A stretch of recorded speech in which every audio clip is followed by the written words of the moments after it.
Gets a block. Gets another block. He may score. He will score. Oh, my. Oh, Goodness gracious, Daylon Mack came crashing through.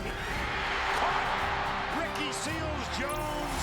Touchdown, Aggies. On that one, there's no doubt Myles Garrett saved a touchdown for his football team. You're watching the Texas A&M Signing Day Show, presented by AT&T, mobilizing your world. Memorial Hermann, official sports medicine partner of Texas A&M Athletics. And Regions Bank, the official bank of the SEC. A live look at the Bright Complex this morning. The Aggie coaches are patiently awaiting, of all things, faxes. This is a day where you put aside the cleats, shoulder pads, and helmets, and it's the fax machine that comes out and is the only piece of equipment that matters. That's because it is National Signing Day. All across the country, recruits are putting their name on the dotted line. When the ink is dry, they will have declared where they will play their college football. And we now bring you in to 12th Man Studios. A good morning to all of you. I'm Will Johnson. Over the next couple of hours, we are right here at this desk telling you everything you need to know about the Aggies 2016 signing class. Here to help us do it, a quarterback in this program from 2005 to 2008, played with the Dallas Cowboys after that, and that is Stephen McGee. Thank you so much for joining us today. And it's been about a decade since you went through this recruiting process out of Burnet, Texas to become an Aggie. Yeah, it's amazing how old we get and how quickly and how this process has changed so much in just 10 years. We were talking about this earlier.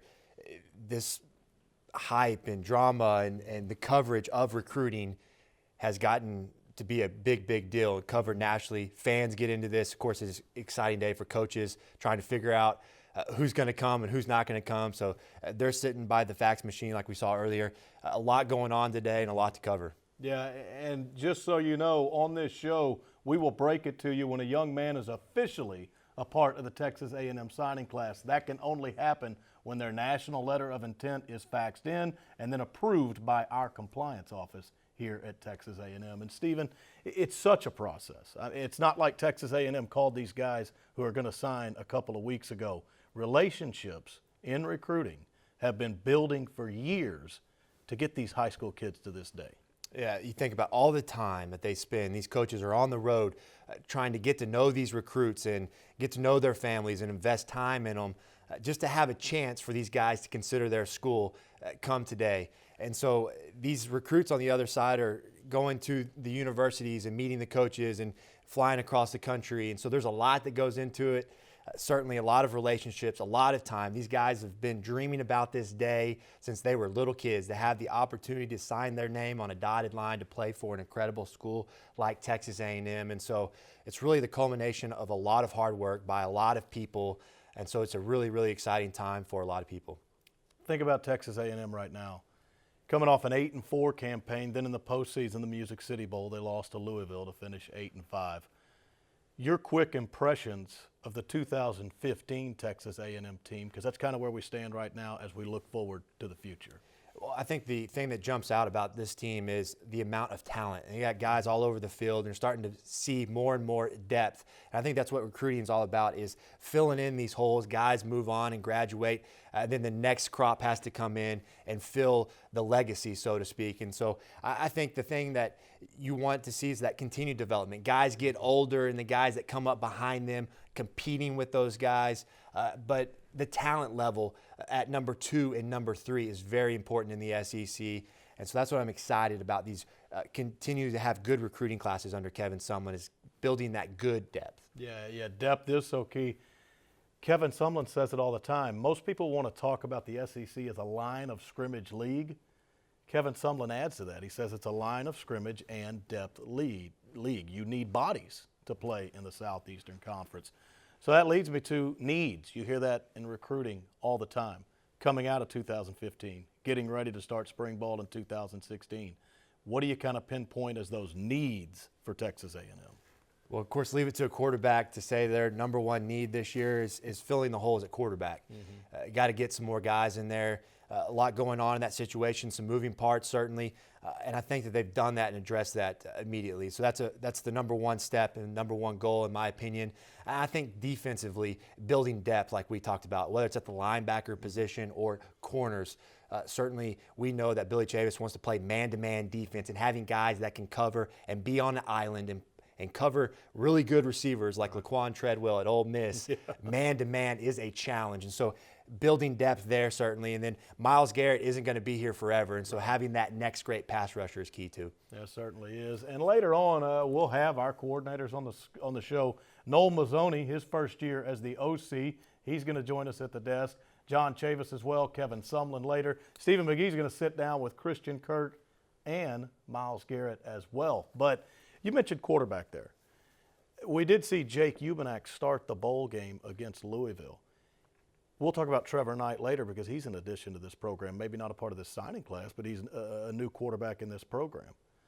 But Jake Ubenak, you've seen some of him in that postseason game. Impressions of Jake in his first collegiate start. I left the game really impressed with Jake. I think going into a bowl game, all that time to prepare, but the amount of pressure that builds up and the hype and all the drama and controversy at the quarterback position, to be able to step in a situation with that amount of pressure and play the way he did, I was extremely impressed. I think he's a cool customer. I think the intangible qualities that he brings to that locker room and to that position is what I'm most impressed about. Not necessarily his size or his arm strength. The guy wins. He was a winner in high school, and he's got this demeanor, he's got this coolness that I think makes other people around him play better. So I really like Jake Ubenak. I'm really excited to see him continue to compete for this job, see what happens, but he certainly has a lot to build on from the Music City Bowl. Yeah, Jake enters his junior season next year. He was a JUCO guy out of Blinn and then started that postseason game for the Aggies against Louisville in December. We're off and running, patiently awaiting those faxes. Again, once they arrive, once they are approved, we will let you know about it first on this Texas A&M Signing Day show. We've got more coming up after this.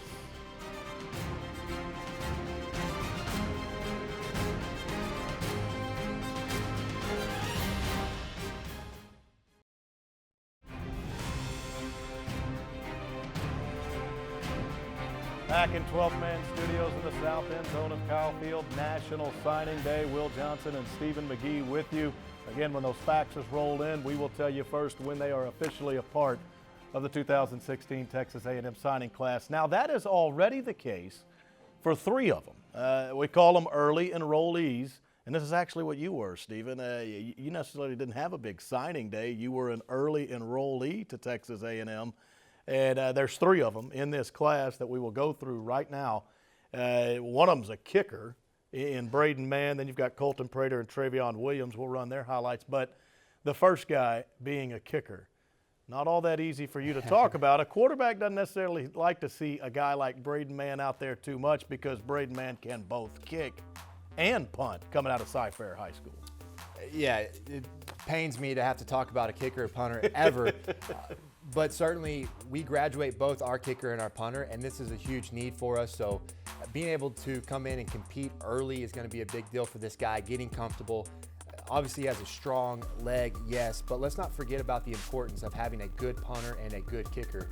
This school has been blessed to have great punters. You think about Shane Leckler, Justin Brantley, a lot of really, really good guys through the history. Of course, Drew Kaiser, another good punter, but the field position battle is always an important and often overlooked component of successful teams.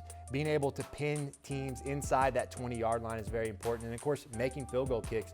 All we got to do is go to the Vanderbilt game when we kicked 6 of these and no offensive touchdowns. So a very important part of the game that none of us really like to talk about or think about, but certainly a need that we have. And so the man will have a chance to come in and compete.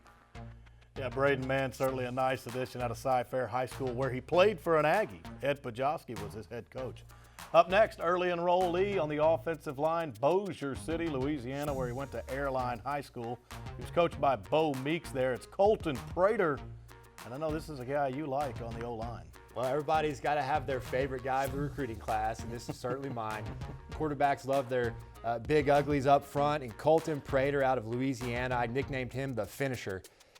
I didn't see a single highlight clip where the guy lined up against him wasn't on the ground or on his back. It didn't matter if it took him 5 yards to do that or 15 yards. Colton Prater is a physical guy. He's that dirty type lineman that you love to have your back in the huddle.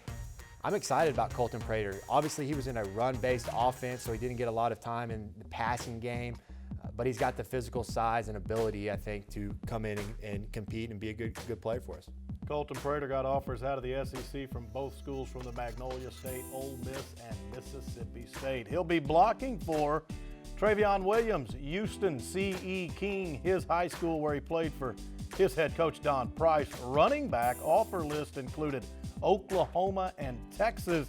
And here's what impresses me so much about Travion, Stephen. I look back at a 2-week stretch in October. On the 16th against Humble, he went for 5 touchdowns. Go 1 week later to the 23rd. Against Galena Park, he went for 5 more touchdowns. 10 TDs in 2 weeks by this guy in a couple of games in October. Yeah, production is a word that comes to mind when you think about Travion Williams. You definitely want to have a running back that gets it done on a consistent basis, and he certainly is that. Not to mention, he has an incredible hairdo. I think we could both use that hair on our But, you know, Travion is a guy that can certainly roll from the running back position. I love the fact that he has a lot of experience in a zone-based running game. He runs the zone read quite a bit, which is what we like to do here at A&M, so he'll fit nicely, and that adjustment won't be as much for Travion Williams. But like you said, he has the longest highlight reel of any of the guys I saw. It just continues to play until you fall asleep. It's one big play after another. But Travion Williams is an exciting running back out of the backfield that I think can have and will make a difference here at A&M. All right, here we go, Stephen. First signee of the day is in. The fax is official. He is also on the offensive line coming out of Mineola, Texas. This yellow jacket is now an Aggie, 6'5", 285. Riley Anderson. He played for head coach Joe Drennan over there in Mineola. Impressive offer list. Auburn, Ole Miss, Texas, and Michigan asked for his services. Ranked number 48 in the state of Texas out of all players, according to Rivals. And I think this was impressive about him. He was the co-MVP of his district from an offensive line spot. Very impressive. First fax of the day in Riley Anderson has arrived coming out of Mineola. So you saw the early enrollees, Braden Mann, Colton Prater, Travion Williams, and now a fax in Riley Anderson. And I wanted to bring this guy up. He's not necessarily a part of this signing class, but Trevor Knight. We talked about Jake Ubenak in the last segment, but Trevor Knight, he'll play quarterback here. Kind of an early enrollee because he's already on campus, even though not officially a part of this signing class. And I do want to mention this, Justin Matabike out of McKinney North High School in the Dallas area. He has just signed. He is official to the Texas A&M signing class. Highlights on him in a bit. But Trevor Knight, Stephen, a key addition to this program. He'll compete with Jake Ubenak in the spring for the quarterback spot. And again, like I mentioned, already on campus. Maybe you don't call him an early enrollee. Maybe you don't call him a part of this signing class, but a key addition. Absolutely. Trevor Knight, how many schools get to inherit a Sugar Bowl MVP quarterback? Not many can say that. And this is a guy that fills an immediate need that we talked about earlier at the quarterback position. I like Trevor Knight a lot because he's a guy that can win football games for you. He's talented. He's got the arm strength. He's got the athletic ability. He's got everything you look for in a quarterback. And I'm excited to see him in a new offense, new scenery, so to speak. See this guy come in and relax. One of the things I love about Kevin Sumlin is he lets these guys play, lets them be themselves and relax. He's not an uptight coach, and I think that could be something that maybe isn't thought about, but could be a big factor for Trevor Knight's success here at A&M, is a coach that lets him be free. He's got an enormous amount of talent. I really like Trevor Knight. I think he can be a great football player. I think having new scenery and being around some really good football players, not to mention he has some really good guys to throw to, so it should make his job a little bit easier. Aggies should be excited about Trevor Knight. Well, they're rolling in quickly now because you saw Riley Anderson was in, Justin Matabike was in. Now a quarterback's in. The signing class, Nick Starkel, coming to us out of Argyle, Texas, where he went to Liberty Christian High School. We'll have more on him on the other side of the break. But 3 early enrollees, 3 faxes in. Things are going swimmingly for Texas A&M on this National Signing Day. The coaches continue to wait up there on the 3rd floor of the Bright Complex, but already in Anderson, Matabike, and Starkel. More to come.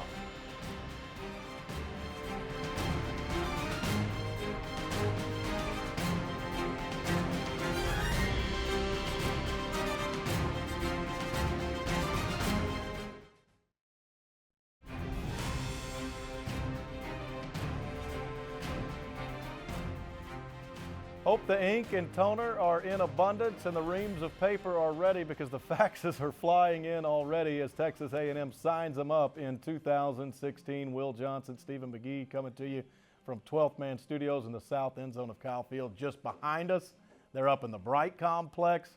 They are huddled around that fax machine, Kevin Sumlin and his staff. 2 more in while we were at break. Austin Anderson. Now, you heard us mention Riley Anderson. This is another Anderson. Riley's twin brother, Austin, also out of Mineola. His fax is official, and he's now a part of the 2016 signing class. And on the offensive line, Kellen Deesh out of Trophy Club, Texas, and Byron Nelson High School. He was a Bobcat, now an Aggie. So you're filling them up on the offensive line already here. One of the early enrollees was Colton Prater. And now faxes have come in from Riley Anderson, Austin Anderson, and Kellen Deesh. Deesh, again, out of Trophy Club, Texas, a Bobcat that played at Byron Nelson High School. 10th ranked player in the entire state of Texas overall, according to Rivals. That is Kellen Deesh. I mean, in a span of 6 minutes, you get 6 faxes. So highlights on these guys coming up right now, and we'll take a look at Austin Anderson, the twin brother of Riley Anderson from Mineola, Texas. Basically the same offer list as his twin brother. That included Auburn, Ole Miss, Texas, and Michigan. Number 43 ranked player in the state of Texas overall, according to Rivals. And Stephen, I go back to that stat I gave a moment ago. Riley Anderson and Austin Anderson, twin brothers over there in Mineola, were both the co-MVP of their districts from the tackle positions on offensive line.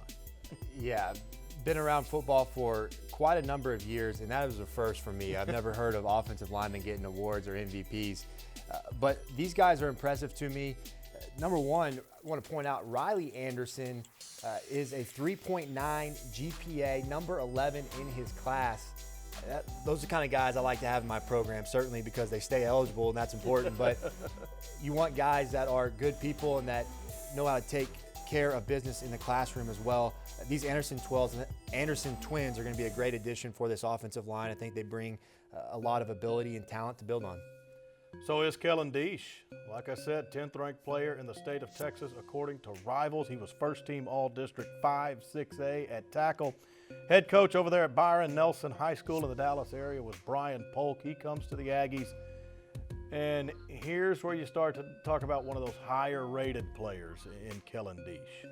Yeah, this guy is a player that gets the quarterback room really excited. That big bookend left tackle. He's got the great frame and size that you want in a tackle position. But most importantly, this guy has great feet. He's one of the few offensive line recruits I saw in the entire class that even had pass cut-ups. So he was exposed to pass sets, which I think is a big adjustment for a lot of these offensive linemen coming out of high school, featured in run-based offenses. I don't think the learning curve will be as big for Kellen. The only thing I could say about this guy that I maybe didn't like as much, his jersey was about 3 or 4 inches short, and I saw a little bit too much belly than I would have liked to have seen. But certainly a lot of ability and a lot of talent, and quarterbacks love to have guys like Kellen on the team. So if that's the only complaint, we're fine with it. Kellen Deesh can come on. But all right, faxes are rolling in, and we're counting them down. Texas A&M signing them up in 2016. When we come back, Stephen McGee sits down with Aggie wide receiver Christian Kirk, who is coming off a phenomenal first year of collegiate football.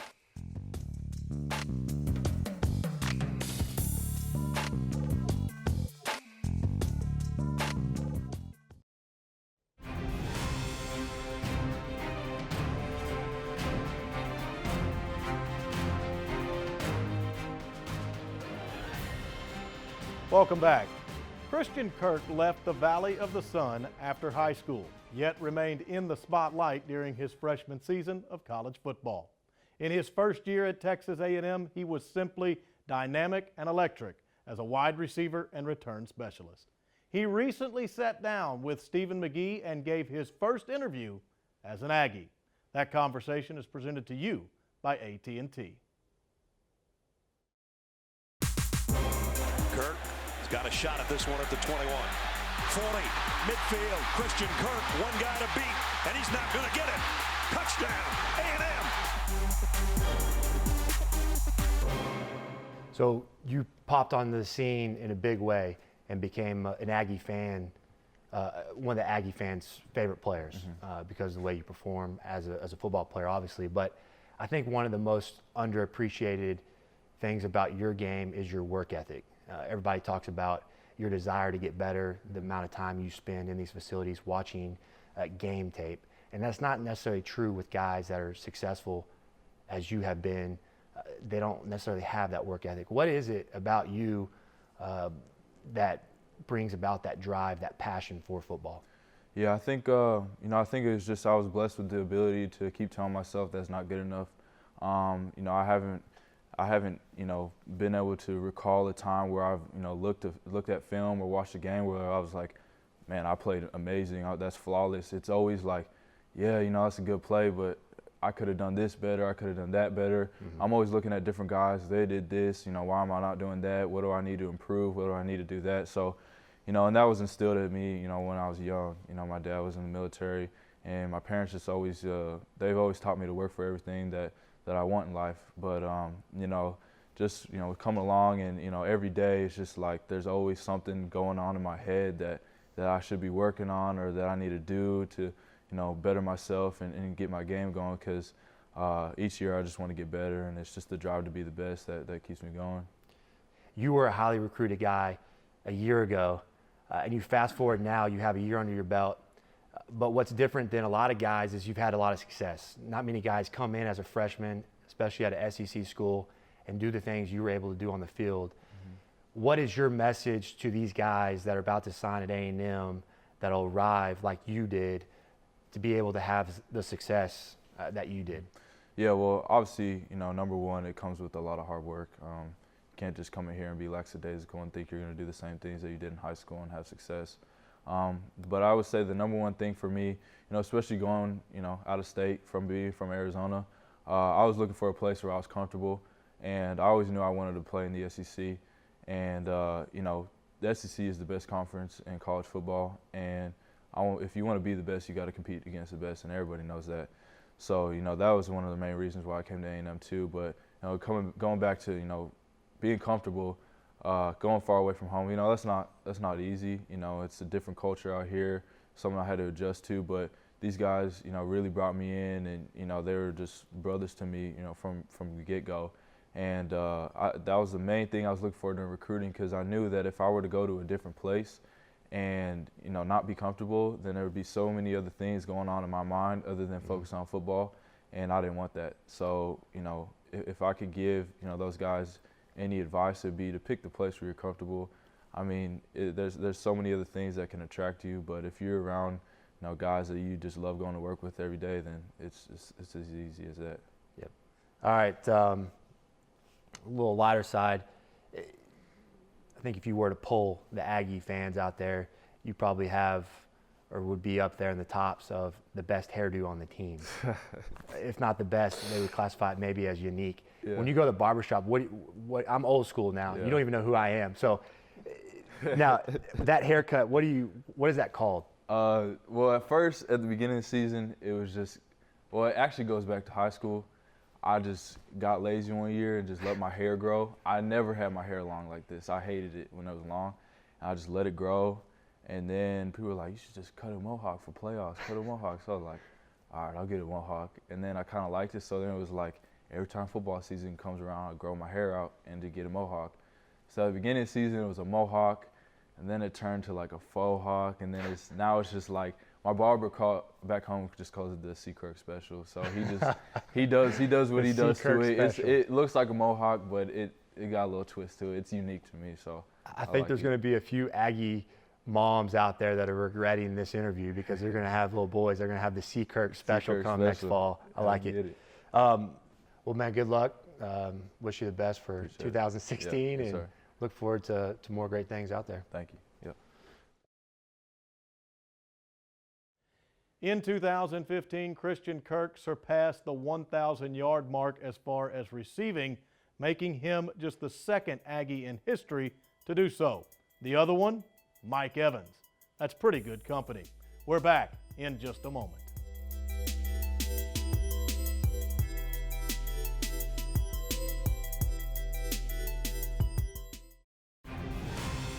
You're watching the Texas A&M Signing Day Show, presented by AT&T, mobilizing your world. Memorial Hermann, official sports medicine partner of Texas A&M Athletics. And Regions Bank, the official bank of the SEC. As we look out over campus and into the future of Texas A&M football, 2016 signees putting their name on the dotted line, plenty of them already in this class for the Texas A&M Aggies, and the newest one is Ryan McCullum, an offensive lineman out of Spring, Texas, and Klein Oak High School. Had offers from Oklahoma State and Texas, among others. So actually the offensive line portion of this day is likely complete. A&M thought they would get 5. They have hit that number with Riley Anderson, Austin Anderson, Kellen Deesh. Now Ryan McCullum is in. Earlier we went through the early enrollees, and Colton Prater was on that list. So you see Anderson, Matabike, Starkle, the other Anderson, Deesh, and McCullum. Those are your signees thus far for Texas A&M in this class as the coaches look on over in the Bright Complex. Will Johnson, Stephen McGee with you back in our 12th man studios. Highlights of some of these guys coming right now, and mentioned the Anderson twins. Were so impressed with them. I keep going back to the stat that twin brothers shared co-MVP honors of a district. It's very hard to do from the offensive line, but they were able to make that happen at Mineola. I don't know how Mother Anderson kept these twins fed at the table. Luckily, A&M's got a nutrition center that'll do that. But highlights now of Riley Anderson, the offensive tackle from Mineola, the Yellow Jacket. He and his brother, both Aggies. Riley, that offer list from Auburn, Ole Miss, Texas, and Michigan, the number 48 player overall in the state of Texas, according to Rivals.com. And like I just mentioned, everyone the Aggies thought they'd get, we believe, on the offensive line is already in. 5 of them. But this guy, an impressive one, Stephen McGee, that's Riley Anderson. Yeah, I know we like to get lost in the stats and the stars next to the name, but I want to reiterate something I said earlier. Riley Anderson, number 11 in his class, 3.9 GPA. I think that's the kind of guy that we want to have at Texas A&M. Certainly impressive. But then when you talk about him as a football player, something that stuck out to me was 120 pancake blocks. Now, that's not pancakes at the dinner table. That's knocking guys down to the ground. A very impressive physical run blocking offensive lineman, another great addition. Can't reiterate this. Quarterbacks love having the big hogs sign their name on the dotted line. Having a full room of talented guys will make our days a lot better. Yeah. Joe Drennan was their head coach over there in Mineola. You think he'll miss those Anderson twins next year? I would imagine that there's going to be a hole in that offensive line next year. All right, Justin Matabike, I told you earlier that he's one of the new signees to this class. Now, you could classify him as a borderline beast here, coming out of McKinney North High School. The Bulldog had a stellar offer list. It was led by SEC schools like Ole Miss and Auburn. Then you can kind of go across country to get the rest of his offers. Matabike, Notre Dame, USC, UCLA, Oklahoma, and Texas all wanted to enlist his services, but Justin Matabike should be pretty stout on the defensive line. Yeah, certainly an impressive D lineman. He's a guy that has a lot of stars next to his name, has a lot of hype and recruitment, and the Aggies are thrilled to get to have this guy here in Aggie land. The thing that jumps out to me is, like you said, he is a physical beast, a guy that is disruptive up front. He plays in the backfield. I love a defensive tackle that gets push up front. This guy was constantly, in every highlight tape I saw, in the backfield. So a big big addition to have Justin here in Aggieland. Well, here's your guy, a quarterback for you, Stephen. Yep. Out of Argyle, Texas, Liberty Christian High School, threw for over 3,000 yards his senior year and 29 touchdowns. Nick Starkel is an Aggie. Yeah, Nick Starkel, I'm a big fan of this guy. He's got the frame, he's got the size to build on and be that prototypical quarterback. He's my kind of quarterback. I like the guys that can stand in the pocket and throw the ball. He's got an efficient throwing motion. The one thing that I think stands out more than anything else when you look at recruiting a quarterback, you can't teach a guy to throw the football. They aren't going to change a whole lot once they get to college or they go on to the professional level. They kind of are what they are when you talk about throwing the football. And so that's an exciting thing to build on for Nick. He's got a great throwing motion. He's efficient. He's got a lot of the intangibles that you look for as far as being the class act leader type guy when you read up on him. I think that Nick Starkel will be an unheralded guy, much like Ryan Tannehill, coming into Aggieland, but that could leave with a huge impact. He has a lot of ability. So exciting to see what Nick Starkel can do here in Aggieland. He'll be pleased with the most recent addition to the class, and that's Ryan McCullum on the offensive line, Spring Klein Oak, where David Smith was his high school head coach. Again, McCullum had offers from Oklahoma State and Texas, among others. He was first team All-District 15-6A before his senior campaign. He was preseason All-Greater Houston, according to the Chronicle. But another offensive line, check him off as a part of this class. Yeah, Ryan is an impressive offensive lineman. The one thing that stood out more so than anything else when I watched the tape is don't be caught standing around the pile when Ryan is coming through town, because you are going to get knocked down. This guy plays with a chip on his shoulder. He's got a little bit of that dirty side to him, like we talked about Colton Prater, a guy that quarterbacks love to have in the huddle, love to know that this guy has your back. He's a physical presence up front, a lot of pancake blocks. You see it right here, throwing another guy down on the ground. I think continue to build on this big frame. They obviously have the height, the size, but once they get here, they're going to put on 20, 30 pounds, eating all that food upstairs. And so these guys, though they may look big on a highlight tape, are going to continue to build on that frame and that size and that speed. Well, at some point, these guys during preseason camp this summer are going to have to go against Myles Garrett, and that'll make every offensive lineman better. Stephen McGee sits down with the Aggie pass rusher when we come back on this Signing Day show.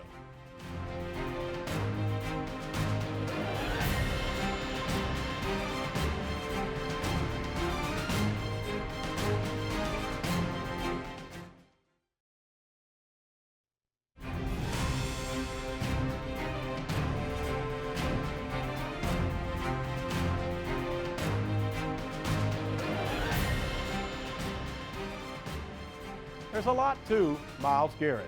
The Aggie defensive end has a lot of life interests, but when it comes to football, it's actually quite simple. He is one of the most feared pass rushers in the country. Usually this is the last thing a quarterback wants to see, but we put our QB, Stephen McGee, face to face with him. Their discussion is brought to you by Regions Bank.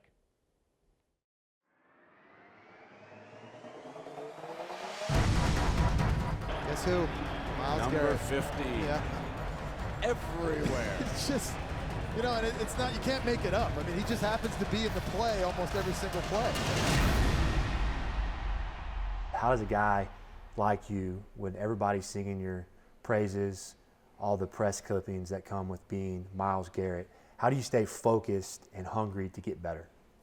Just, keep with my family. What they say, keep that in mind. They always keep me grounded. I always could go to them for advice. And my friends, they'll never, blow my head up for me. And they love to, tell me who I really am. And they show me my flaws, but they also, tell me what I do right. And just keep, building on goals. Because until I reach them, then I haven't done enough. And after those are, set and passed, keep on going, because you'll never reach your limits. So you're an architecture major, you're a paleontologist, you love dinosaurs, that's correct. You took a gardening class. There's a lot to you than just being a great football player. What's something that Aggie fans don't know about Myles Garrett that's unique or that's different off the wall, so to speak, that wouldn't expect? I never thought you'd be a dinosaur guy. don't think anybody expected me to be a dinosaur guy except for like my family, because they'd always seen it. You know, they sitting around the house. They probably seen Jurassic Park 100 times just because of me. But I don't know anything off the wall that I haven't said already. I love music. I love really old music from 50s up. Anything between 50s and 90s I can listen to all day. And can you play music? Can I play music? I used to be able to play percussion, anything from xylophone to the snare drum. And I wasn't really a horn guy, but I always wanted to try the saxophone. Being a quarterback in the past, I know the worst thing in the world is playing against a great pass rusher. We hate it. It makes third and long the worst down in football because there's not many left tackles that can block guys like yourself. And so the game plan was always, we're going to slide the line to this guy. We're going to chip him with the back. We're going to do everything we can, run play action at this guy. We're going to run power. All that to say, this year, I know you got a lot of attention from offenses. What was the craziest thing an offense tried to do to slow you up? I went against one of the best, Laremy Tunsil, left tackle from Ole Miss.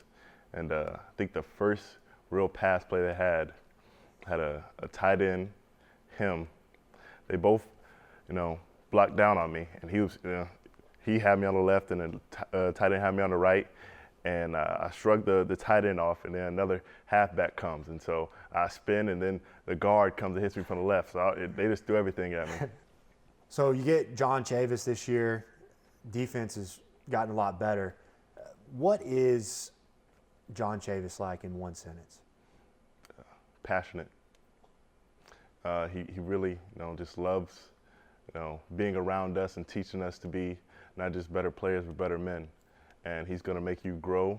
He's going to make you work, but he's going to, build you into what you're made to be. On that note, he arrives with a lot of hype, but the defense really, by a lot of statistical measures, got better. What's one thing, as you look back on last year's defense, that you want to say, hey, we need to get a lot better at this, not only as an individual, but as a collective group that y'all want to improve on? Just not faltering after a big play. That was the, main goal we had from last year. 'Cause I felt we felt like after a big play, we kind of get down and we were pointing the finger. But this time it was just, it doesn't matter who led the big play. It's all of us, because it's all of us together, make big plays, and all of us give up big plays. And so if we can just hold it together and do things as one, we can be great. Last question. Super Bowl MVP or paleontologist? Super Bowl MVP. Man. Super Bowl MVP. I can't say I've always been a football fan growing up. I've always been a basketball fan, but paleontologist I've had since I can remember. So I gotta say paleontologist. That's great. In 2015, Myles Garrett had 19.5 tackles for lost yardage. The A&M defense as a whole made 111 stops behind the line of scrimmage, ranking them third in the country. With Garrett and a host of others back on that side of the ball, you have to like the Aggies' chances for disruption in 2016. We return after this.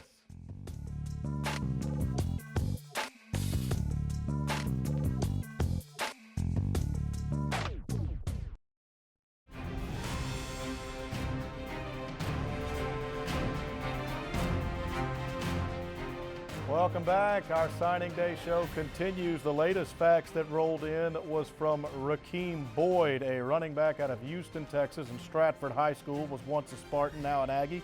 His high school head coach was Elliott Allen. Rakeem Boyd is the number 35 player in the state of Texas, according to Rivals, and he is the most recent signee of this class on the offensive side of the football. Very fitting that he is, because now joined in studio by offensive coordinator for the Texas A&M Aggies, and that is Noel Mazzone. He comes to us from UCLA. Ironically, that's who the Aggies open next season with. We'll get to that in a moment. Our conversation with Coach Mazzone brought to you by AT&T. And Coach, great to have you here at Texas A&M. Well, great to be here. And great to have you on set here for the first time. It's a pretty cool setup you guys got here. Very nice. But when you think about when Coach Sumlin calls, asks you to be a part of what's happening at Texas A&M, what was so attractive about the job to begin with? You know, I'd been in this league before, had a couple other stops, who we won't mention, okay? But I've known Kevin for, over 20 years, and he and I have been pretty close friends, and the back and forth between he and I, and we kind of had worked together at one point, went to different directions, but always stayed in touch and always shared a lot of thoughts and ideas. And then having the chance to work for Kevin and come back and coach in the SEC West and be at a Texas A&M where back in the day, as they say, I coached early in my career at TCU, so I've always had a lot of respect and like wow, this would really be a cool place to coach. Mm-hmm. Earlier today, got a fax in from a quarterback, and you've coached some plenty good ones in your past at a lot of your stops. And you'll have Jake Ubenak here, Trevor Knight here as well. There'll be competition in the spring for the job, but Nick Starkel's assigned. Yeah, young Stark. Yeah, Bill Starkles is coming That's in. right, out of Argyle, Texas, Liberty Christian High From School. Argyle and Murray and Wendy up there. I mean, awesome family.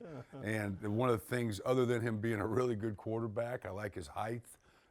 He's got a real easy motion, gets the ball out. I think he had played an all-star game a week ago and did a super job in that. But it's those other things about quarterbacks that I think maybe separate them.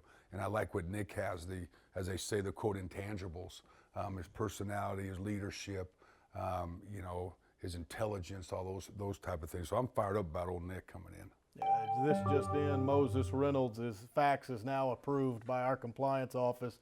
Wide receiver official to the Texas A&M class. You might recognize the name. He is the brother of current wide receiver Josh Reynolds. So there's another nice addition for you offensively. Yep. But you mentioned your relationship with Kevin Sumlin. I mean, you guys have known each other for quite a while. How have you helped each other in the past? Not always being at the same school, though. Yeah, we had coached together, and actually he was the receiver coach and I was the quarterback coach, so we spent a lot of time together. And then I moved on, and we kind of went down different paths.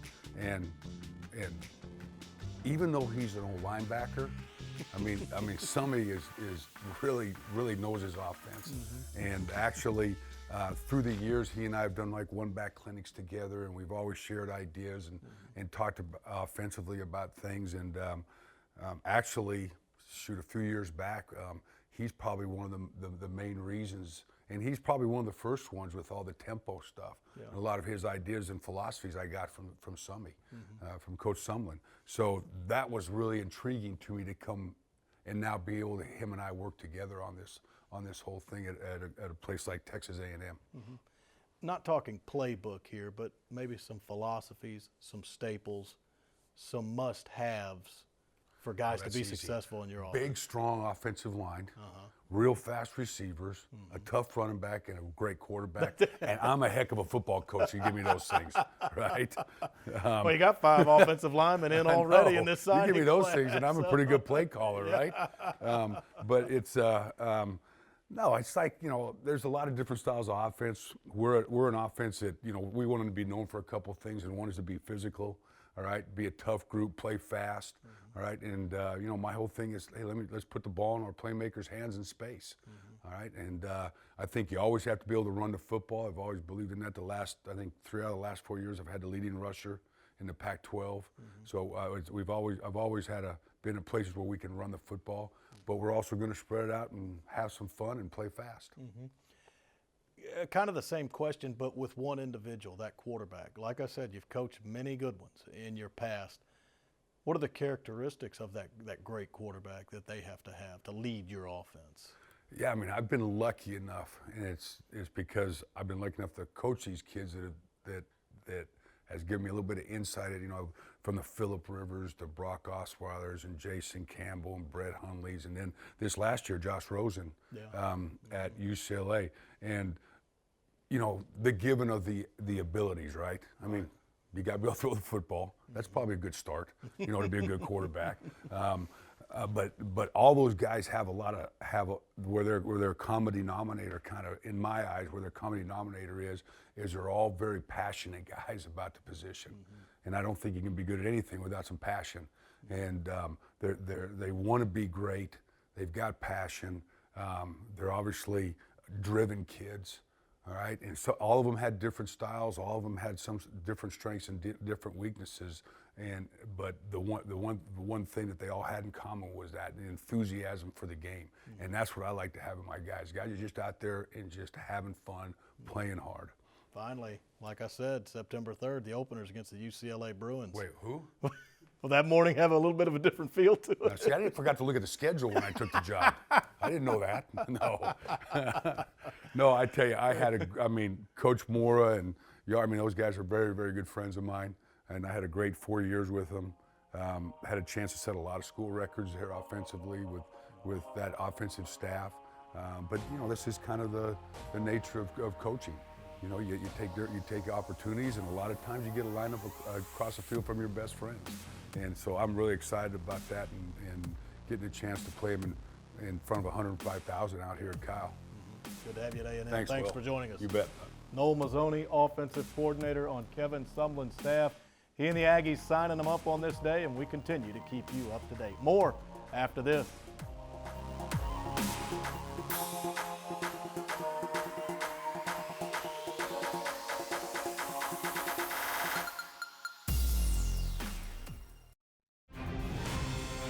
You're watching the Texas A&M Signing Day Show, presented by AT&T, mobilizing your world.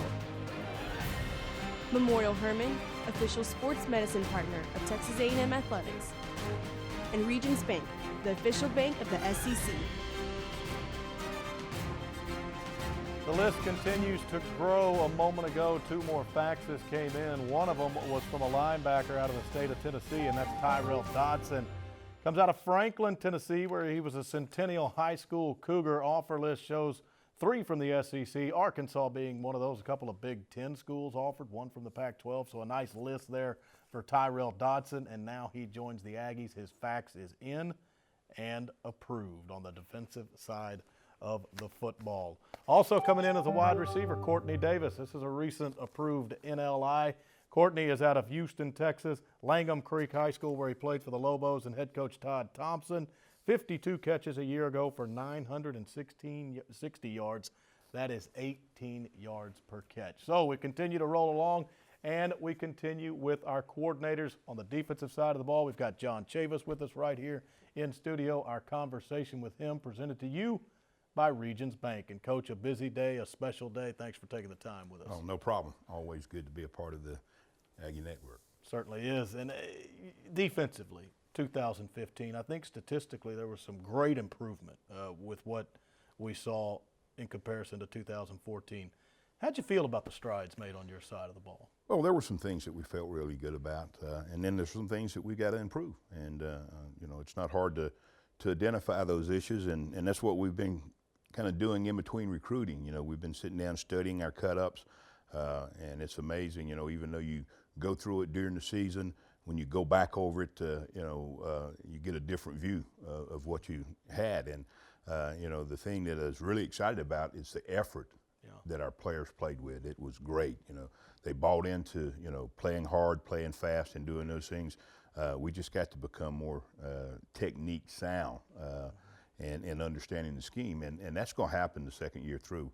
So, we got room to grow, but I'm excited about particularly the way our athletes competed. Mm-hmm.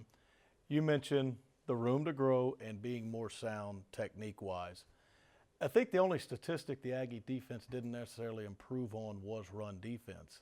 But is that hand in hand come spring football? Better technique, better against the run. Does it work that way? Absolutely. That's what football is really all about. It's blocking, tackling. Defensively, it's the integrity of gap control, and really when you start talking about the run game, that's where it's got to be. It's linebackers understanding fits based off coverages.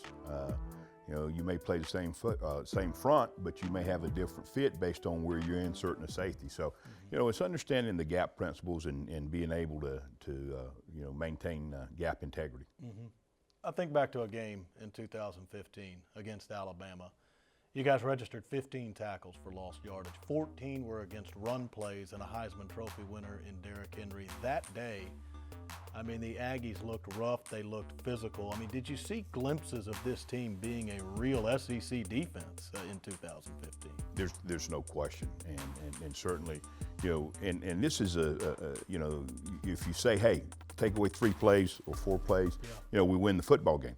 You know, we played a great team, eventually the national championships winners, and you know, we for the biggest part of the game we held our own. You know, but you can't go back and get those 3 or 4 plays back. That, you know, when it's all said and done, regardless of what happens, you know, defensively, that's what cost us the game. We gave up some plays that, you know, we could have very easily made. But give them credit; they were a good football team. At cornerback, Brandon Williams and Devontae Harris, they'll depart. Spring football, when you think about next in line at a position, is cornerback something you look very closely at with 2 guys depart? Well, you know, obviously that's a big position for us, and there's a lot of ways to build your defense, but personnel-wise, you know, to do the things that we do, you have to really be good at corner, and you have to be really good at defensive end. You know, you can you know, kind of put the other pieces together, but you want to be a great football team, particularly in this league. You got to be really, really good at corner, and you better be good at defensive end. Coach mentioned defensive ends. Well, one is now official to the Texas A&M signing class, and that is Alton Robinson out of Converse Judson High School, a power here in the state of Texas.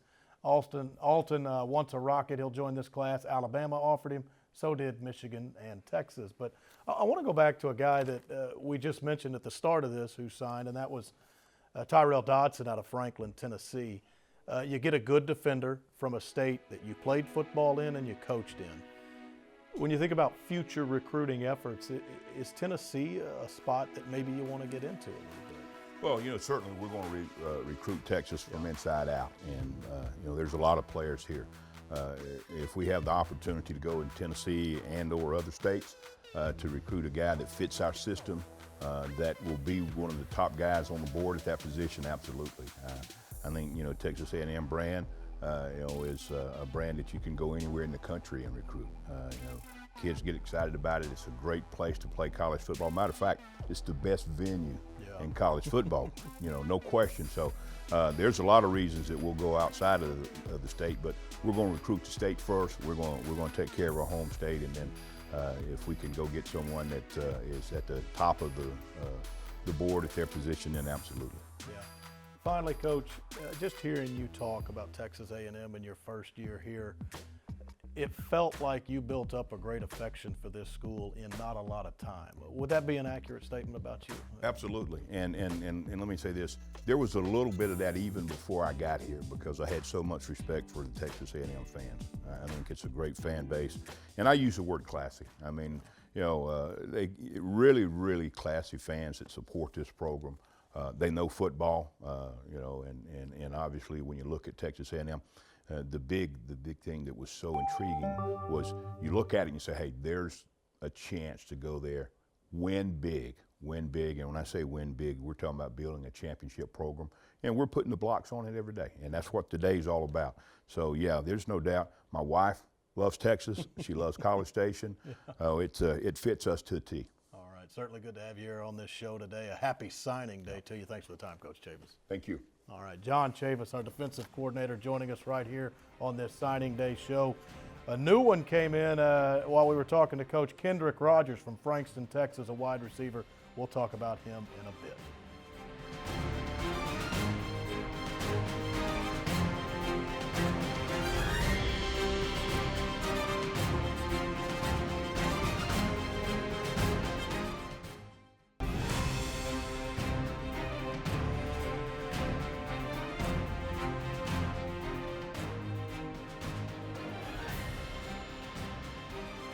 Our thanks to Noel Mazzoni and John Chavis for stepping out of the fax room and joining us on set here today.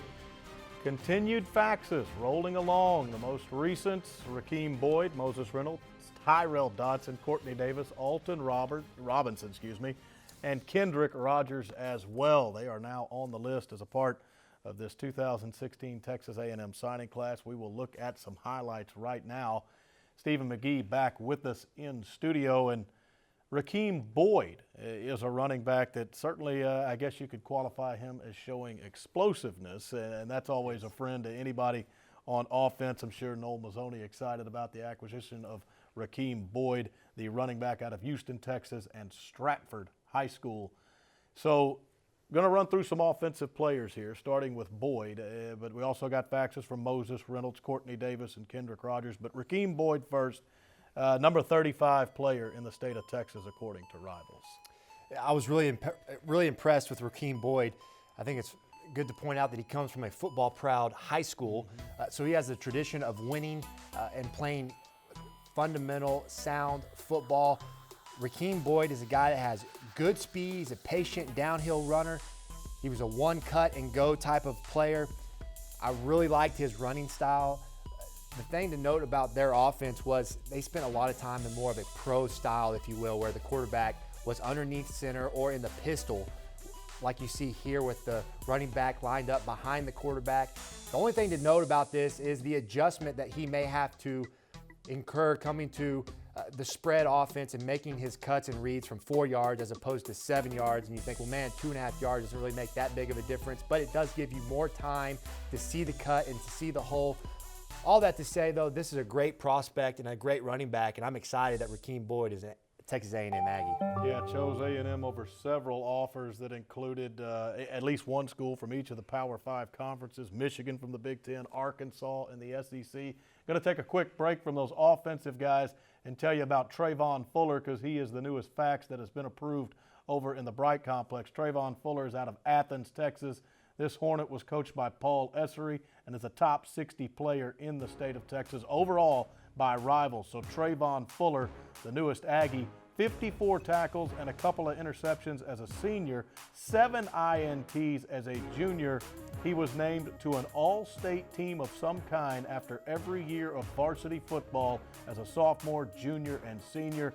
Stephen, the cornerback from Athens, Texas, Trayvon Fuller, coming to Texas A&M. Well, I was really impressed with Trayvon. I think the greatest compliment you can have as a football player is for somebody to say, man, this guy is just a football player. He is a great defender, cornerback, but he played special teams. He played offense. He was obviously, he's got the height. He's long. He played a lot of cover 4 off coverage in high school, but I think that length can be an asset for him in press man-to-man coverage. You know, Coach Chavis likes to play man-to-man, and having long corners that can get their hands on these receivers and jam them at the line of scrimmage and not let them develop into their route, get the quarterback off time. We hate that, and these long corners can be disruptive in the passing game. A very important and exciting addition for this recruiting class. All right, so Trayvon Fuller out of Athens, the newest signee this morning. Going to stay on the defensive side of the ball real quick. We'll talk about some of those offensive players in a moment, but we do need to get to Alton Robinson out of Converse, Texas. Played for the powerhouse Judson Rockets. Not a lot of questioning of what they've done in past years over in the San Antonio area. Alabama offered Alton, so did Michigan and Texas. But on the defensive side of the ball at end, Alton Robinson now comes to Aggieland. Yeah, another recruit from a productive high school program. And as a player, I think you also say, you see Alton, his highlight tape, he is productive and disruptive. This guy is in the backfield. He's athletic, he's long, he's got good bend, the things you like to see from a pass rusher. I think he has very, very good hands for a high school pass rusher. That is an art and a skill that you generally don't see at the high school level. I was impressed by that. He has a very good motor. The guy loves football and he makes plays. That's the most important thing, is can the guy generate, make plays, beat people up front, and he continually did that throughout his highlight tape. Very impressive recruit. Yeah, you said something there that stuck out, disruptive. 23 tackles for lost yardage as a senior, 12 of those sacks. He was honorable mention All-State according to the AP. That's pretty disruptive of any opponent's backfield. But Alton Robinson right there ran down his highlights, and we'll hit some of those offensive guys when we come back as Texas A&M continues to sign them up on this February morning of 2016. Stay with us.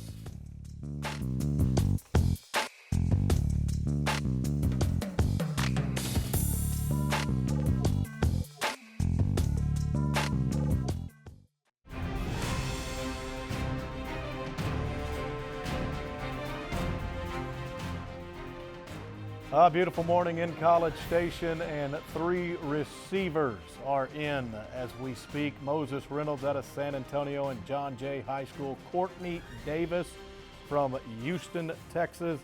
And then you have Kendrick Rogers out of Frankston. So 3 receivers are in. We'll discuss those guys with Stephen McGee in studio right now. So you signed the quarterback, Nick Starkel. We've talked about Jake Ubenak. We've talked about Trevor Knight. There's a receiving core in place at Texas A&M, but, man, you've got some fresh talent checking in Reynolds, Davis, and Rogers. It's got to be pleasing to anybody on offense at Texas A&M with these guys. So let's check them out right now. Moses Reynolds, you probably recognize him as the brother of Josh, wide receiver that's already here at Texas A&M. Josh, a dynamic player in himself, but Moses out of John Jay High School, did just about everything in high school. You almost call him an athlete because he played quarterback, wide receiver, and defensive back. So a bit of a versatile guy in Moses Reynolds. Yeah, first thing that popped out on the screen to me is Christian Kirk is going to have some competition for best hairdo on the team. Moses certainly has a full head of hair. He is a great athlete, like you said. A name that came to mind when I watched Moses Reynolds on tape was Brad Smith, quarterback out of Missouri that was more of an athlete and played in the NFL for a number of years as a receiver, got some wildcat quarterback snaps. I think that Moses Reynolds is a guy that could be much like Brad Smith, very versatile. You can do a lot of things with him, whether that's on the offensive side of the ball or, heck, he may even line up at safety. Courtney Davis out of Langham Creek in the Houston area. Head coach was Todd Thompson. Impressive offer list for him. He chose the Aggies over the likes of Ole Miss, LSU, Oklahoma, and Michigan State. Ranked in the top 25 of this state by Rivals and among the 5 best wide receivers in Texas. Yeah, this was a big signee for the Aggie class. This guy was on the fence, and then to be able to get him today is a huge, huge get. And this is why. He has good speed, and he's productive as a receiver, yes. But the thing that was very impressive about Courtney is that he was the most polished route runner of this group. He got to run different routes, whether it was a dig, a slant, a curl. He ran the full route tree, and I think he benefited from having a quarterback that could get him the ball running the whole tree. But the size, the speed, the production, all those things you look for in a receiver. I think Courtney Davis is the most college-ready receiver of this class. Would not be surprised to see him play early and often next year. As a senior for the Langham Creek Lobos, he had 52 catches for 960 yards. That is 18 yards per reception. He had 20 touchdowns. And I also like hearing this, Stephen. He played defensive back some, and he had 3 interceptions. That tells me perhaps he's a guy ready to help a quarterback out. Jump balls may not be that big a deal to Courtney Davis. Yeah, well, if you were out throwing the football, we would appreciate that, but we got some pretty good quarterbacks. The thing that says to me more than anything is he's unselfish. I know I'm a world-class top recruit at wide receiver, but, Coach, if you need me to go take snaps at defense to help this team win, put me in there. I like that. I like those kind of guys. A big, big addition for this recruiting class. It's amazing that Coach Sumlin can continue to go out and recruit receiver after receiver, year after year. These guys just keep coming in. These quarterbacks should be lining up at the door to throw to these guys. Yeah, stocking up pretty well at the receiver position. There's another one. We talk about him right now, and that's Kendrick Rogers out of Frankston, Texas. His high school head coach, Mike Owens, possibly sad to see him go. Actually, Kendrick was a very good defensive back in high school, so you kind of continue with that theme. Basically played every skill position on the offense, even some QB. So there's some unselfishness to Kendrick Rogers, and also, if you're talking about all those positions, obviously some athleticism as well. I think you need to check Kendrick Rogers' birth certificate. This guy looks like he's 24 years old. He's a grown man. The thing about Kendrick Rogers' highlight tape that stood out to me most was this guy can go up and win the jump ball contest on the fade routes. They would just throw it up to this guy, and he'd come down with the football. His ability to compete and go have strong hands through the catch and bring the ball down, very, very impressive. He's got great size, as you can tell. He's just a man among boys. But generally, guys that are that big in high school don't have the speed to go with it. Not the case with Kendrick Rogers. An impressive athlete. I think he's very raw, but you see the upside, you see the ability and talent, and why A&M was sitting at his doorstep waiting on this fax to come in, because this is a big time receiver in Kendrick Rogers, a guy I know that they're excited to have. Just like we talked about with Courtney Davis a moment ago, the fact that Courtney played defensive back, well, as a senior, Kendrick Rogers played in the secondary and issued 101 tackles and 5 interceptions. This comes off of a junior year in which he caught 57 passes for over 1,000 yards and 11 touchdowns. So you just keep seeing that theme with these receivers, downfield ability. Kendrick Rogers, if you do the math, that's 17.8 yards per catch. Mentioned Courtney Davis, 18 yards a catch. All of these guys we just named, Reynolds, Davis, Rogers, they played multiple positions. And I'll repeat it again because it's worth saying, these quarterbacks, some downfield ability with these 3 wide receivers we just named. Yeah, I think the one thing you want to have is explosive plays from the wide receiver position, whether that's on a screen pass, a slant route, being able to break a tackle and make a big play, or like you said, hit them with the long ball, the post, the big fade route, the jump ball, whatever that is. Those big plays really do break a defense's back. They hate that. They hate giving up chunk yards. In fact, we talked to Myles Garrett, and the one thing he said that they want this defense to get better at is rebounding from those big plays, because it does something mentally to a defense. And so being able to have explosive receivers that bring that threat every play, put that threat on the DBs to cover them, very, very important. All right, certainly the case. Those 3 wide receivers are in, and we are back in just a moment inside 12th Man Studios.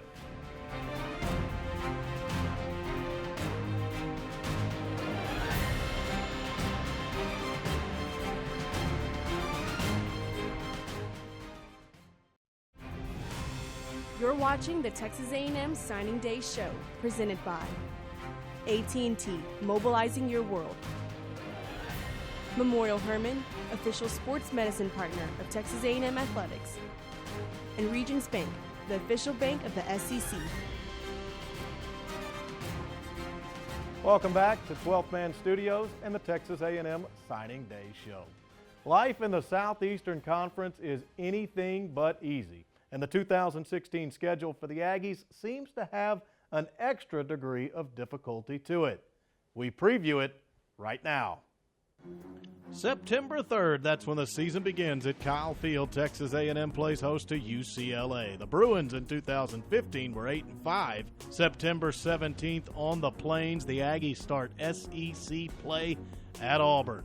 2015 was a rough year for the Tigers. They went 7-6, falling well short of expectations, but they did beat the Aggies at Kyle 26-10. September 24th at AT&T Stadium in Arlington, it's the Arkansas Razorbacks. The last 2 meetings saw the Aggies win in overtime. A&M has won 4 in a row in the series. October starts in Columbia, South Carolina. The Aggies against the Gamecocks. A&M edged USC last year at Kyle 35-28. Will Muschamp takes over the program as head coach for Steve Spurrier. The QB carousel was in motion in Columbia last year. Carolina will have to settle on a signal caller. October 8th, for the first time ever, the Tennessee Volunteers enter Kyle Field. After winning 6 in a row to close 15, the Vols are likely the SEC East favorite in 16. They returned just about everybody after finishing 9-4 a year ago. Take a week off on October 15th, then on the 22nd in Tuscaloosa, Texas A&M at Alabama. The defending national champions await the Aggies. In November, the final month of the season begins in Starkville. Texas A&M will take on Mississippi State. The Bulldogs have won 19 games in the last 2 years, but they lose quarterback Dak Prescott, their most decorated QB in school history. November 12th, back at Kyle Field, the Ole Miss Rebels come in since joining the SEC. 4 meetings with Ole Miss. The Aggies took the first 2, the Rebels the last 2. Then on Thanksgiving night at Kyle Field, the regular season finale, it's time to take down the Tigers. The Aggies are 0-4 versus LSU as an SEC member. Leonard Fournette is back in the backfield after a stellar sophomore year. LSU is an early, trendy pick to win the SEC West. So as usual, in the Southeastern Conference, Texas A&M with their work cut out for them in 2016. 2016 begins against the UCLA Bruins. Shouldn't be too much to handle for the Aggies considering prep for that game, because the last couple of years saw them open at South Carolina. in 2014. This past season, it was Arizona State down in Houston to begin the 2015 season. Charles Oliver is the newest signee to this Texas A&M class. We'll check him off. The Fairfield, Texas defensive back. His head coach was John Boschtel over there in Fairfield, and he's now the newest Aggie. But Stephen McGee joins us here for one last segment. And Stephen, I think about that opener against UCLA. There was a time when you were with this program. You guys opened at Clemson, a very tough game in a hostile environment. When that's your opener, is there truly that heightened awareness during preseason camp, knowing that, I guess, that so-called cupcake isn't on the schedule to start the season? I don't think there's any doubt as you're preparing through off-season or training. It's, beat Clemson, beat UCLA. That's on your mind. It's the first game of the schedule. It's the next game. It's the most important game for those reasons. And so that team takes the brunt of the off-season work. Everything is built around, well, we got to beat you. We got to start 1-0. And so everybody wants to get that first win on the schedule. It's a lot easier to start 1-0 than it is 0-1. And so I think a lot of teams build their offseason program and mantra around beating UCLA, beating Arizona State, and getting the season going in the right direction. All right, before you go, we got to talk about this guy because I think you've been itching to do so. Charles Oliver just got his letter of intent approved. He chose the Aggies over Texas and an Iowa team that went to the Rose Bowl last year. This is an Army All-American after his senior season. The most recent fax to arrive comes from Fairfield, Texas, and is signed by Charles Oliver, Stephen. I like Charles Oliver. This guy is impressive, man. He gets up there and challenges receivers. Most of the time you see corners that are 7, 8, 9 yards off the receiver. This guy is pressed man-to-man, exactly what Coach Chavis likes to do. He challenges receivers. He's 6'2", 185. Incredible size for a wide receiver. He also played running back. He played wide receiver, mind you, very well, though we'll look at him as a cornerback, there's no doubt. But his ability to play man-to-man coverage, I love man-to-man corners. That allows you to put one extra guy in the box, stop the run, and not give up the big plays. If you know that corner is a lockdown guy and you can put him on an island and no big plays are going to happen, that is a relief to a defensive coordinator, and it's frustrating for the quarterbacks. And so he'll get challenged in this league. There's some great receivers, Laquan Treadwell, so to speak, at Ole Miss, those type of guys. Can you play man-to-man against that caliber of a wide receiver? We'll see. But when you watch his highlight tape, he's a guy that stands out for sure. All right, Charles Oliver out of Fairfield, Texas, just sent his letter of intent in. Stephen, thanks so much for joining us today. Really enjoyed it. Hope you had some fun with us here. Absolutely. Keep the fax machine rolling. All right, fire up the ink, the toner, all the reams of paper. Could be some more continuing to come in before we end our signing day show. Expecting to have Kevin Sumlin on soon as well. Stay with us. We've got some more after this.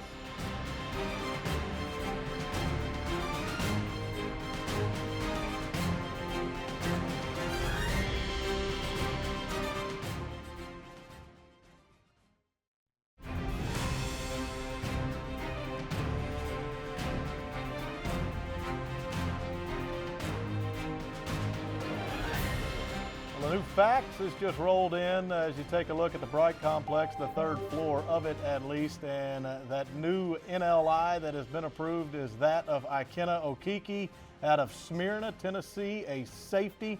An impressive offer list includes Tennessee, Stanford, Notre Dame, and Penn State, but he has decided to come to Texas A&M. So that's a second one today out of the state of Tennessee. And those faxes keep rolling in, possibly a few more here today, but look who we have with us right here on set. Our head coach here at Texas A&M, and that is Kevin Sumlin. And Coach, we just got a new one from Ikenna Okeke. There's also Tyrell Dodson from Tennessee. But before we get to some of these guys, some of these individuals, can you kind of just speak of what gets you to today? Because it's a long road, it's a process, and is it really about a formation of relationships with these young men? Yeah, there's a lot of guys here that we've had relationships with for the last 3-4 years since they were freshmen, sophomores. Some guys we just got relationships with in the last year, and so depending on need, depending on things that happen with your team, you try to build depth in places where you've got good players. then try to get immediate impact guys at other spots. So, you know, you look across the board, and I think we've addressed, you know, those areas, and we might have a couple more here coming in today that if those couple guys can be added to this class, it'll make it a really solid class. Certainly so. And if I kind of look at some of the individuals, you got a quarterback in this signing class, and that's Nick Starkel out of Argyle, Texas, and Liberty Christian High School.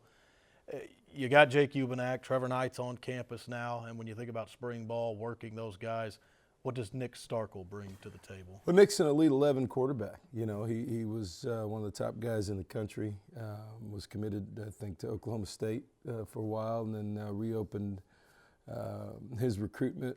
You know, saw our need. We hit it off right away. So, you know, he's a guy that understands our situation. You know, one of our biggest recruiting efforts went into to Trevor Knight right off the bat, and you know, for a guy who is a Cotton Bowl MVP. So Nick understands his role. He's a tall guy. He can throw it. Probably needs to add a little strength and weight, but comes into a situation where you've got two experienced quarterbacks that are going to, you know, compete for this year. And then next year, this time, you know, he understands that after learning what he needs to do, a year of lifting and being in the system, being able to compete for the job next year this time.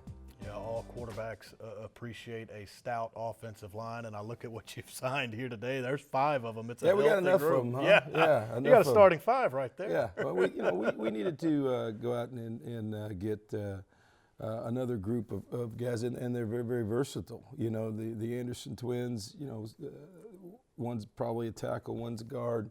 Very athletic, strong, big guys. Colton Prater comes in here.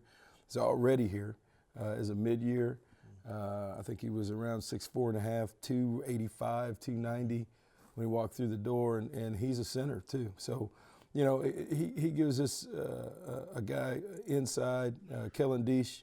What a big man he is. 6'7", 280, 275, really athletic, a tackle type, who's going to grow into being a really good player. And Ryan McCullum, who's equally as athletic. So really a couple inside guys, a center, and you know, some tackle, 3 tackle prospects that can that are athletic enough that can play outside and certainly can move to guard if we need them to. And I mentioned those 2 Tennesseans on defense. Ikena Okiki was just signed, and yep. Tyrell Dodson. I mean, that's a dynamic player, and I think I heard somebody say when they watch Tyrell Dodson's tape, when he tackles, he literally runs through people, and that's impressive to look at when you see. You know, this guy, I don't think he gets enough credit. You know, this is Mr. Football in Tennessee. Just a heck of a player, and has been a leader on his team, leader in the community. Great young man, and a guy that we're looking for big things out of, and has been one of the best recruiters for us too, on social media. So, guy who once he made his decision, you know, Chief did a great job with him, and he's another guy that went on social media and has helped us recruit and really put this class together. Yeah, and I bring up special teams because you guys never forget about the third phase, and you've been very good at it in recent years. You lose a very good punter in Drew Kaiser, and Taylor Bertolette was very solid for you last year. He's gone, but you pick up a guy that's interesting in Braden Mann, an early enrollee. He can kind of do both. What are early expectations of Braden? You know, Braden's young. You know, he's one of the top kickers in the country, and you know, can do both. One of the top 3 guys in the nation. Right down the road on 290, right there in the Cypress area. So, you know, we didn't. Coach Brian Aggie. So we didn't have to go very far for him. You know, Daniel LaCamera's here on campus already. He understands, you know, basically what we've done. We've given these young guys an opportunity to compete. They don't have the pressure of having to start right away or do both. You know, the young guys usually come in and are in one phase. They're either punters or kickers early, and then move on, you know, to either kicking off or kicking and kicking off. So, you know, we feel really, really good about where we are in our kicking game, but we've got some young guys that are inexperienced but talented, and that's what recruiting's all about. Yeah, on this kind of day and in the recruiting process, you hear those words like fits and needs and things like that. When I think of that word, that fit, what's that individual got to have within him to fit the Texas A&M program? Well, it depends on, you know, what we're talking about. You know, we've got an identity of where we want to be defensively, I think, you know, and what we're recruiting to. You saw that we're trying to add some bigger, longer corners like Charles Oliver and guys like that, just to make sure that, you know, guys that can press and play man-to-man. And then obviously we went out and got some bigger body types up front, you know, some more ready-made guys that can handle the SEC and some of the bigger bodies that are in here. So, you know, we're looking for guys that are great team guys, guys that want to be at Texas A&M, guys that have expressed an interest to be here, and they really understand what we want to do. We're not a high-pressure recruiting unit. You know, we get guys that come in here, take a look at us, understand what we're about. And I think because of that, we don't have a lot of decommitments. You know, we might have 1 or 2 a year. We don't have 5 or 6 guys that are committed to us and just leave. So because of that, I think our coaches do a great job of communicating with kids, communicating with families, them understanding Texas A&M and what we're all about, and it's really kind of a shared partnership. Yeah, well, we've got Coach Sumlin right here with us on set on Texas A&M's Signing Day show. That conversation was brought to you by Memorial Hermann. We've got more with the head coach on the other side of the break. We'll talk about what the Aggies have coming up after this day.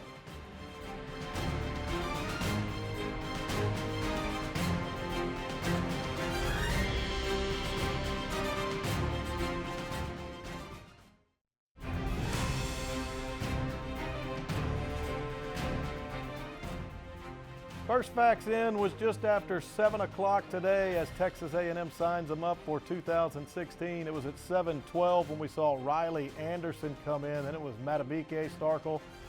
Riley's twin brother Austin signed a little bit later. Kellen Deesh, Ryan McCullum. The offensive line filled up quite quick in this signing class.